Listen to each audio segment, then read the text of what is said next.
My stepdaughter kicked me out saying I didn't need men. So I stopped paying the mortgage and bills. I am 45 years old and I'm a man. My name is James and I currently live alone. I own my own business into which I have put my blood and sweat. I have been very calculating all my life. I am writing to spread the word about the biggest and stupidest mistake I have ever made. I have always been afraid to talk about how I felt all my life. I have been taught that sharing your feelings is weak nowadays. I often go online to pass the time, and I have read all these stories. I have encouraged myself to share mine too. Here nobody knows me, and I have changed everyone else's names for the sake of my own privacy. A year and a half ago, I divorced my ex, Wifestein. I have always loved her and still do. She supported me during my struggling days, and I realized that the more money I made, the easier life became for us. I buried myself in so much work that it became the reason for our divorce. We never argued because I never answered her. She only complained about how we never spent time together and that I had always given her for granted. She always wanted a child, but I insisted we wait. She gets impatient. Having a child, that was the turning point in our relationship, and I didn't expect her to immediately send me a divorce notice the next day. I didn't beg her to stay. Even though I really wanted to stop her, I just let her go, and I deeply regret not having stopped her. I admit it was my ego that stopped me from communicating, and I wish I had talked to her about it. I wish we could have found some common ground to make it work. After we separated, she got married immediately a few months after our separation and got pregnant. The way she moved on in the blink of an eye infuriated me. The truth, she kept asking me questions. She had an affair while we were married. She loved me. How did she do it so quickly? I could have had my sources investigate, but I decided it wasn't worth the money I had for you. It seemed pointless, but I still worked harder to ease my pain. I have never smoked or been a heavy drinker, and I still don't resort to it. But I found myself spending the night with different women after my divorce. I'm forced to attend a lot of business parties, and they're flooded with women wanting their luck for one night. When I found out about Stein's pregnancy, I decided to get married just to spite her. I wanted to show her that I was over it. I married Margot, a pretty good-looking woman who doesn't look her age at all. 33 years old, she looked young and was working as a small-time model at 20. Her daughter was 14 and was named Raanan, born to Margot's boyfriend when she was younger. Margot had raised Raanan as a single mother and mostly had rich older boyfriends, or what people probably call a sugar daddy. I spent a couple of nights with Margot after meeting her at a charity auction. She was one of those event hosts looking for a new man after a breakup. My marriage to Margot was bound by rules that I had made very clear to her. She was to be a trophy wife who would come with me to public events and act like we had a perfect functioning family. She didn't want to work after we were married, so I told her I would have housework later. I promised I would provide Arian with everything she needed and made it clear that our marriage would only be physical and would not involve us emotionally. I advised Margot that I strictly followed the rules if she and DIDN wanted to live in my house, and we didn't have much time before the wedding to get to know each other. I tried to bond with her daughter, but she wasn't very interested, so I decided to do my own thing at first. Everything was going according to plan. Stein called me and congratulated me on getting married. I had known her for many years, so I could hear the pain in her voice as she congratulated me. I got exactly what I wanted, but I wasn't satisfied as I expected. I took Margot to all of the events related to my business, and she was always the center of attention. She shone even brighter with the stunning jewelry I gave her and the designer clothes she wore. She played her part very well, and all eyes were on you. She could see the envy in all the other men who were together, and the whole feeling was so comforting. We acted like a perfect couple, and our chemistry was praised by everyone. We were all smiles and laughter, but behind closed doors, guys, all that disappeared. I lay down in the same bed as Margot, remembering my ex. I didn't really know much about Margot or her daughter, so I tried to observe their habits and behavior. During the period I was present in the house, Margot wasn't the best at cleaning. She's a terrible cook. So I hired a chef, a woman in her 50s who was in charge of cooking. They would only spend their free time on social media apps, making short videos, reels, and taking pictures. If they weren't making a video for social media, chances are they were scrolling. They were addicted to their phone. DIDN would come home late from school, and Margot and DIDN would often go shopping once they felt comfortable. They also started hosting parties at my house. I didn't say much, but their presence bothered me little by little. I would spend more time at the office and come home only for dinner and bed.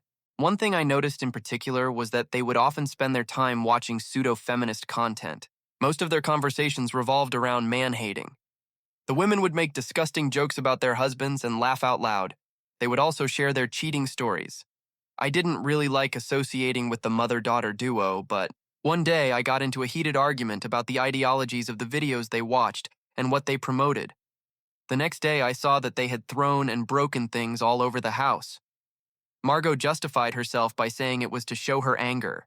Because otherwise men wouldn't listen to women's voices, she started screaming at the top of her lungs, and I had to raise my voice over hers to get my message across.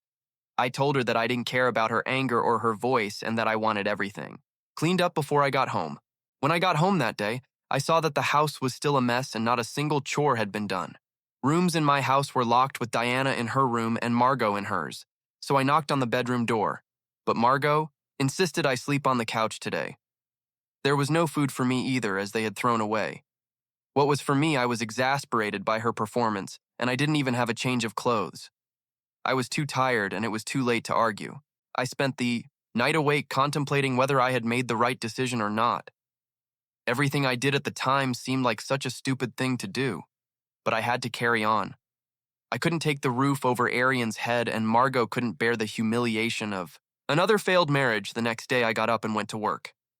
Margot still refused to open the door, and I left tired and groggy. I came home at night to find the house in complete disarray. None of the chores were done. There was a strange, overpowering smell, and there was nothing to eat. They told the cook to only cook for 2, and they ate before I arrived. I demanded an explanation from Margot, and she just sat on the couch and pretended she couldn't hear me. Rhiannon told me I had to do chores, and that I couldn't force her mother to clean for me when it was clearly my house. She gave me a long speech about how men don't do any chores and depend on women for their basic needs. Her audacity shocked me. I felt like I had to give them both a harsh reality check. First, I told Rhiannon off because she didn't even clean even if her life depended on it. I explained that I worked my ass off all day so they could go shopping and get manicures. I told them that I never object to anything. All I want is for Margot to keep the house clean. I made it clear that if they had any problems, they were free to leave. I went to my room and went to bed the next day after work. I discovered that the locks on my house had been changed, that's right. Margot wouldn't let me into my own house. Turns out the sudden change in behavior was prompted by a TikTok video about how men don't contribute to the housework and expect women to carry the load. Followed a movement that throws men. When they refused to comply, they shouted out the window that they didn't need men in their lives and threw my things. I could see that Rhiannon was recording everything, and all the neighbors were watching. The whole situation was very embarrassing. I didn't want to make too much noise about the whole situation. You know, I acted like everything was normal. I had a very important deal with an investor, and I wanted to make a good impression in the business world. Even personal problems can put investors off. So I slept in my office for a couple of days, but then moved to a nearby hotel, so the employees wouldn't suspect anything was wrong. I hate people knowing about my personal life and did my best to hide it. A couple of days later, I saw that there had been a lot of purchases made with the credit card I gave to Margot. They had spent a huge amount of money in just a few days. I had to put an end to all their drama, or these women would bankrupt me and leave me penniless in just a few days. I blocked all the credit cards I gave them. I stopped paying all the household bills to teach them a lesson. Margot and Rhiannon were having the time of their lives. They had everything they wanted for themselves, and not once did they try to contact me. They didn't know their little paradise was about to disappear.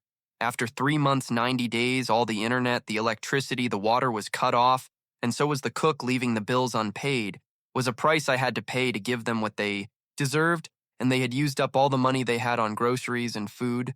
The card was also blocked, and there wasn't much they could do anymore. Meanwhile, they had gone to Margot's mom's house.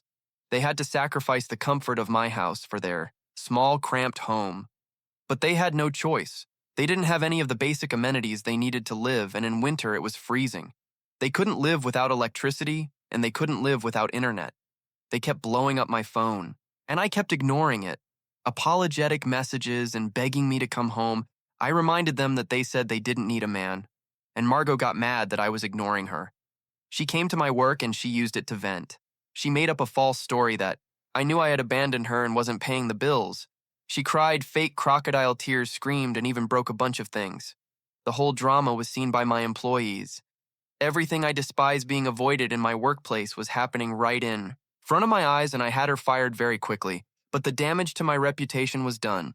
She told everyone I was an abuser. My investor, who is a woman by the way, said I was disgusting and refused to invest. My employees no longer saw me the same way, and my female employees felt uncomfortable around me. My personal mistakes had started to impact my business as well.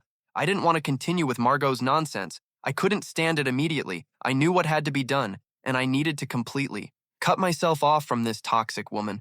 At first, I couldn't bear the thought of another divorce, but she keeps revealing her true intentions, and it's getting worse. I spoke to my lawyer, a 35-year-old man, and told him everything that happened with all the utmost care details after hours of detailed discussion. We sent her a notification supplemented with the divorce papers, and I just hope that Margot and her daughter are out of my life once and for all. After this, I'm a little scared of the drama that is to come. At least I should have met her before getting married. It's evident that this whole thing is going to leave a permanent scar on my life. And lately, I haven't been able to focus as much on the business. I might even consider going to a professional for help after this. I think a lot of people recover after a breakup or divorce, but I never thought it would be so serious. Update: one will be back with more news about my crazy wife and her even crazier teenage daughter when I sent her the divorce papers and legal notification. Margot was very remorseful after receiving the papers. DIDN also apologized. No matter how much they apologized, I wouldn't give in. I knew I had to get out of that sick marriage no matter what. Margot did everything she could to win me back and used all the tactics of the people she followed on social media to make things even more dramatic. She spread her false stories on social media. The things I heard were crazy. She also sent me a notice. She accused me of domestic violence. She falsely accused me of forcing her to work from home until she collapsed from exhaustion. She said I had abandoned her and wasn't paying the bills so Margot and her daughter could leave the house. Her large social media following that grew daily turned against me. She also had a large following of her crazy gang. They encouraged her to file a complaint against me. She wanted to tell the world how I had tortured and abandoned her. Nothing was in my favor, and it was true that we had a loveless marriage. Our marriage was indeed dysfunctional. I realized that I should have signed a prenuptial agreement, but it was too late. She had scars, she had bruises, and I told the court that it wasn't me who did. Well, the scars turned out to be old. She had caused the bruises herself and kicked me out. She falsely accused me. She proved that I hadn't paid the bills to force them to live without her amenities, claimed that I had forced her to be a housewife, and that I later refused to pay for her and blocked her cards. I was my own downfall. Margot twisted every step I had taken to her own benefit, and things have gotten worse for me. She demanded the house a huge alimony, and I had to go to trial for domestic violence. Neighbors testified against me and said my house was making a lot of noise, obviously from Margot breaking things and yelling. They said I yelled at Margot, and it was a really ugly fight. Margot was the one who caused it, but all fingers pointed at me. Margot said she kicked me out because she felt unsafe, and that everything that had happened was public. I was losing the case. I needed to turn the case around somehow, and miraculously, I found an eyewitness, the cook. Oh, that's right, the cook I hired saw Margot bruise herself. She overheard the mother-daughter duo talking about their plan to take my house and my money. I was willing to testify in court in my living room. There was footage of her breaking things and me sleeping on the couch, unfortunately. There was no audio, although Rhiannon had posted the video of me getting kicked out on her page. And I also used that as evidence. Most of my evidence was half-baked, but something to go on my case was weak and was based mainly on the cook. I still had hope. Luckily, I won the case thanks to the cook I hired. Margot was medically examined, and it was found that her bruises were in fact self-inflicted. The camera footage proved how she went around breaking things, and the video clarified that I didn't abandon her. The caption on Rhiannon's page said I was kicked out because of a video. Margot had to admit that the domestic violence allegations were actually false. Everything turned out in my favor. Margot's lies had been exposed, and now everyone knew the truth. Her stupidity had caused her to lose the chance to spend an opulent life with me and give her daughter a better future.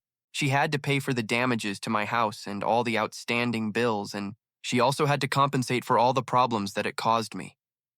Although everything worked out for me, I know that I will never be able to recover from all of this. I feel worse than before and that I have learned a very valuable lesson. The hard way, but the damage caused to my reputation is irreversible. And probably even Estine is aware of everything. I have decided to try to get over it, but it could take me a while. That's why I have decided to give myself more time to reconnect with my hobbies and with my old friends. I hope it goes well. Update number 2. Hey guys, I would like to start by thanking everyone who has commented and supported me. I really appreciate it since I don't have many people to talk to. The whole interaction really helped ease the burden of my feelings in the age of cancel culture. I really have to have a good reputation, or else no one is going to work with me or even for me. Many of you have asked me why I didn't just hire a housekeeper to avoid conflict. Yes, I could have, but I firmly believe in giving someone a purpose. Raynon went to school, but I couldn't let Margot sit around spending all day spending my money needed to have something to do, and the busier I was, the more it would get away from my affairs. The domestic violence accusations didn't just affect me personally. Many people argued over whether I was actually abusive. After all, it was my second divorce, and I got married hastily. Some people abandoned me after hearing the drama, while others were extremely supportive and couldn't believe the lies Margot had spread. I thought it would be the end of Margot and Raynon once and for all, and that I was free from all the drama in my life. Gosh, Margot had spread that I had bought the judges, and that she had been forced to get a medical exam that gave false results and that she had done it herself was a lie. Obviously, it doesn't work like that, but a lot of stupid people believed her, and her group of fake people decided to make my life hell. They started finding different ways to harass me, such as throwing eggs at my house, blowing up my phone with hateful messages, and they even started calling my work number and my emails. No one did any of this up front, they always kept quiet. There wasn't much I could do except ask the police for help. It all stopped after a while, but Margot had managed to somehow get more people on her side than ever. My shareholders weren't happy since the product my company made was mostly used by women. Margot even gave an interview to the local newspaper that was published. The whole article was false and utter bullshit, and I had to do something about the lies she was telling everyone about me. I went back to my lawyer to deal with this. Stupid woman. He told me we could take her to court for defamation and prove she was spreading false accusations and stories just to defame me, showing me the video she had posted against me. I had complained about how many women accused me because of this. Obviously, I won the case because she was in fact doing all this openly, and she couldn't prove me wrong. Now she had to pay me more compensation. Ho would go to jail. I told her to continue, and we could either continue in court or she could keep the money for herself and we could each go our separate ways and live in peace. People still didn't believe me, and everyone thought I only won cases for the power of money quoting. They called me a wife beater or abusing my power. Things were definitely not going in my favor, and I wasn't really able to focus on the business, which was going downhill. Of course, what was done was done. No one could fix the damage that had been done to my reputation, and I just had to wait for everyone to forget about the whole ordeal. I know who I am and what I stand for. Even so, I managed to keep a lot of people quiet, and I didn't let the rumors get so far that I became a sensation. Luckily, it didn't affect my business that much, because I've managed to keep my life private. My work speaks for itself. Luckily, this is the last you'll hear of Margot Vianen and her antics. Update 3 is not over yet. Hello again. I'm back with another update on my ex-wife, Margot. I didn't want to hear about the mother and daughter again, but they continued to tell their false stories to other people. They met. All the drama was old and people actually just moved on. Everything slowly went back to normality, and I didn't really pay much attention to my assistant, Jean. But one time in particular, she updated me on Margot. I listened carefully, and Margot had been caught with one of her friend's husbands. The matter escalated into a huge drama. Margot used to be the second wife in many marriages. She didn't care. She just wanted to spend the night with rich people and be taken out to dinner and given expensive gifts. Most of her sugar daddies were married and looking for sex. Now that her little secret was out, everyone condemned her for ruining marriages. They said she wasn't a true feminist if she supported men who thought it was okay to cheat. The matter also reached social media, and she received her share of hate. She had to deactivate all of her social media. Raynon also argued with her since they hated her for knowing about her mother's actions and continuing to support her. They kicked her out of all of her Facebook groups, and she was left alone. So I really didn't want to be associated with her because of all the drama she had with me. No, Bon wants to be falsely accused, and even though she's quite the catch, there are plenty of fish in the sea. She stopped being approached by men every day since she had no one to pay for her. She had financial problems, and her mother wanted her to leave because she couldn't take care of her Renens. Mother also forced her to do chores, and she probably regrets not having them done at my house because at least she was getting the money. Her financial problems increased, and she went around begging for money. She finally found her way to me. She found a way to contact me even though I blocked her everywhere, and let's make sure she told everyone the truth through social media and withdrew the domestic violence allegations. She told everyone that I didn't abandon them and that they were the ones who kicked me out. I gave her some money and she promised never to show her face again. Anyway, she got kicked out of her modeling career again. It was hard for her to get back in because she was already too old no matter how young she was. It seems she had to catch up with the industry again, and her problems increased due to Ranan's teenage rebellion phase. She kept spending more than she could afford and going out with her friends until late at night, which made a huge hole in Margot's pocket.